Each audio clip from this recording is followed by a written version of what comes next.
Mr. Chairman, Ranking Member, members of this committee, I appear today to provide facts and answer questions based on my experience as the Deputy Assistant Secretary of Defense for Russia, Ukraine, and Eurasia.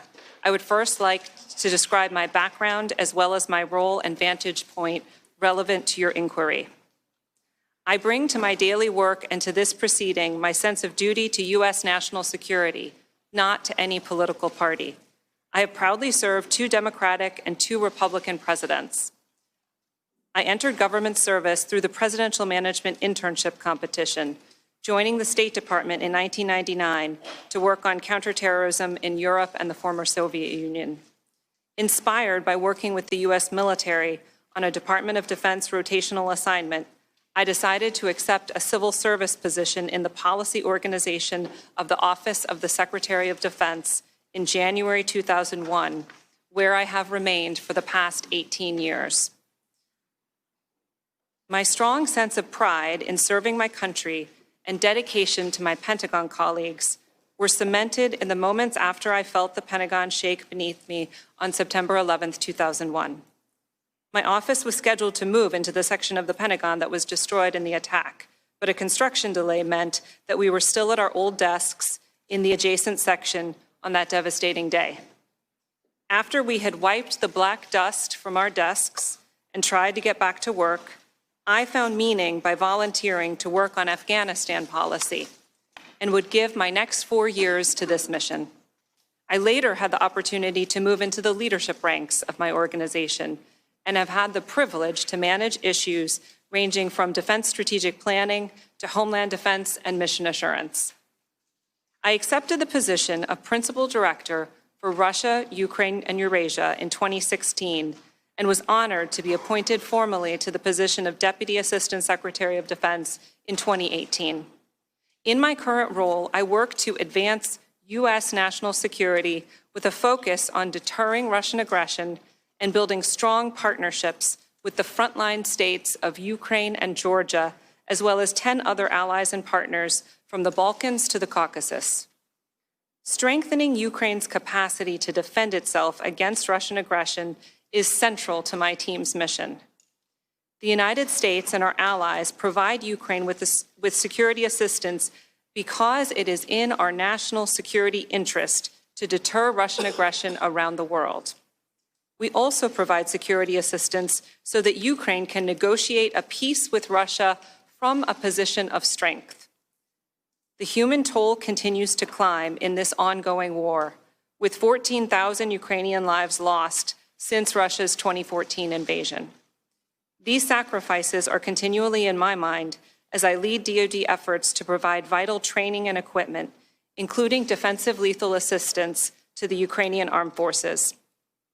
I have also supported a robust Ukrainian Ministry of Defense program of defense reform to ensure the long-term sustainability of U.S. investments and the transformation of the Ukrainian military from a Soviet model to a NATO interoperable force. The National Defense Authorization Act requires the Department of Defense to certify defense reform progress to release half of the Ukraine Security Assistance Initiative, or USAI, funds, a provision we find very helpful.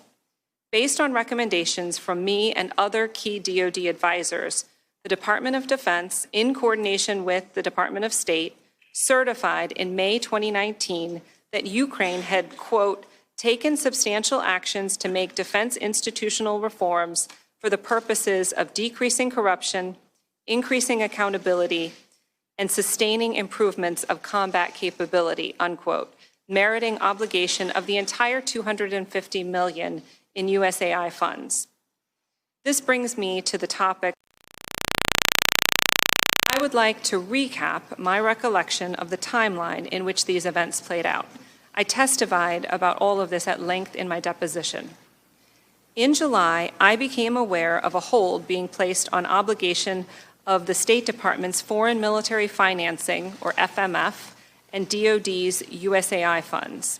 In a series of interagency meetings, I heard that the President had directed the Office of Management and Budget to hold the funds because of his concerns about corruption in Ukraine. Let me say at the outset that I have never discussed this or any other matter with the President and never heard directly from him about this matter.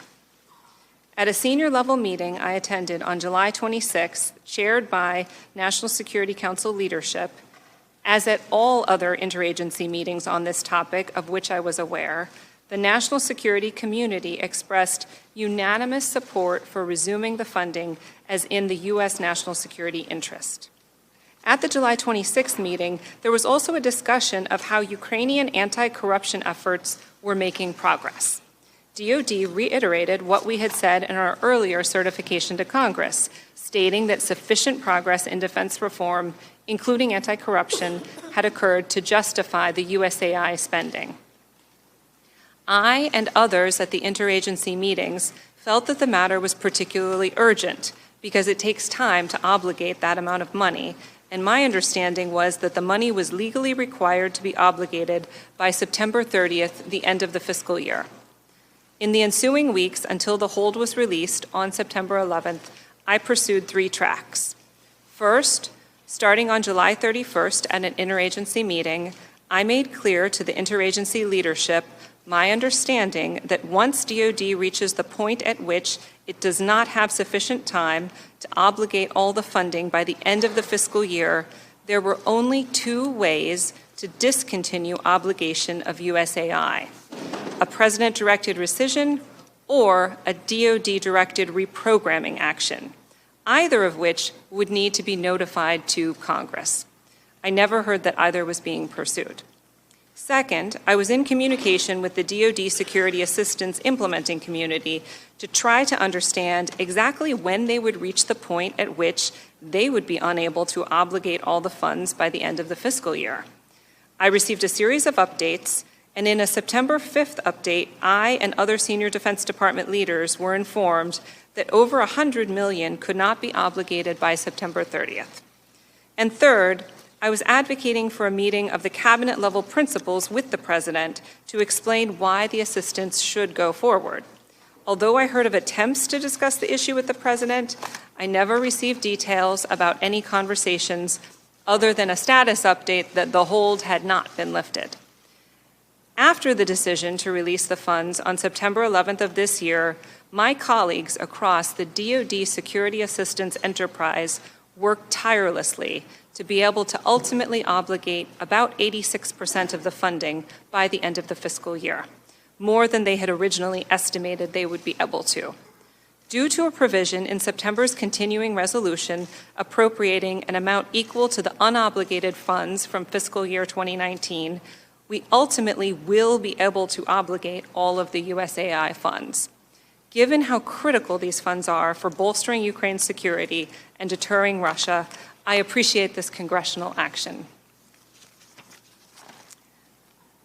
That concludes my opening statement, but before answering your questions, there is one other matter I would like to address.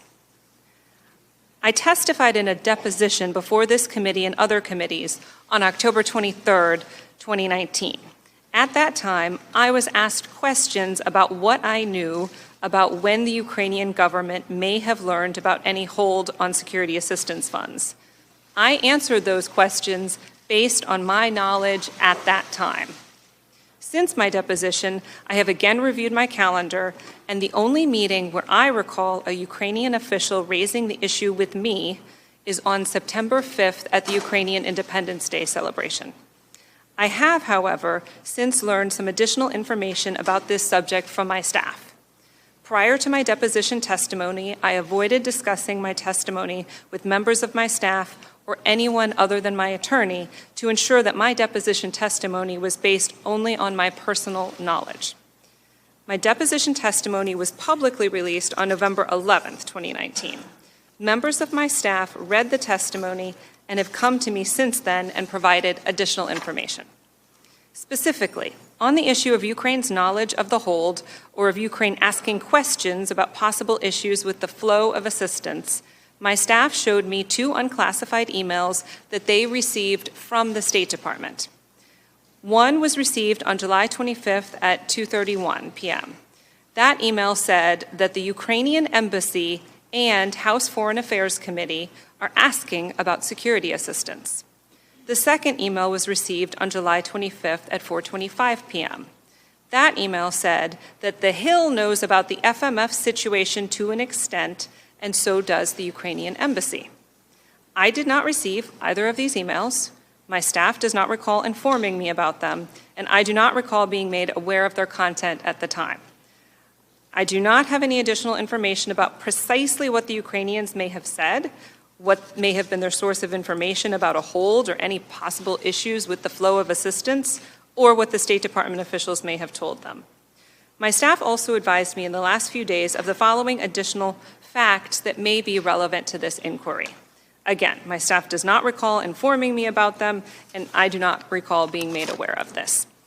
On July 3rd at 4:23 p.m., they received an email from the State Department stating that they had heard that the CN is currently being blocked by OMB. This apparently refers to the congressional notification state would send for Ukraine FMF. I have no further information on this. On July 25th, a member of my staff got a question from a Ukraine embassy contact asking what was going on with Ukraine security assistance. Because at that time, we did not know what the guidance was on USAI. The OMB notice of apportionment arrived that day, but this staff member did not find out about it until later. I was informed that the staff member told the Ukrainian official that we were moving forward on USAI, but recommended that the Ukraine embassy check in with state regarding the FMF. Sometime during the week of August 6 to 10, a Ukraine embassy officer told a member of my staff that a Ukrainian official might raise concerns about security assistance in an upcoming meeting. My understanding is that the issue was not, in fact, raised. Again, I have no further information about what concerns about the security assistance Ukraine may have had at that time. My staff also recall thinking that Ukrainians were aware of the hold on security assistance during August, but they cannot pinpoint any specific conversations where it came up. My staff told me they are aware of additional meetings where they saw officials from the Ukrainian embassy in August, and they believe that the question of the hold came up at some point. But they told me they did not find any corresponding email or other records of those meetings. Consequently, neither they nor I know precisely when or what additional discussions may have occurred with the Ukrainians in the month of August. If I had more details on these matters, I would offer them to the committee, but this is the extent of additional information I have received since my deposition. Mr. Chairman, I welcome your questions. I will answer them to the best of my ability. Thank you. Hey, NBC News viewers, thanks for checking out our YouTube channel. Subscribe by clicking on that button down here and click on any of the videos over here to watch the latest interviews, show highlights, and digital exclusives. Thanks for watching.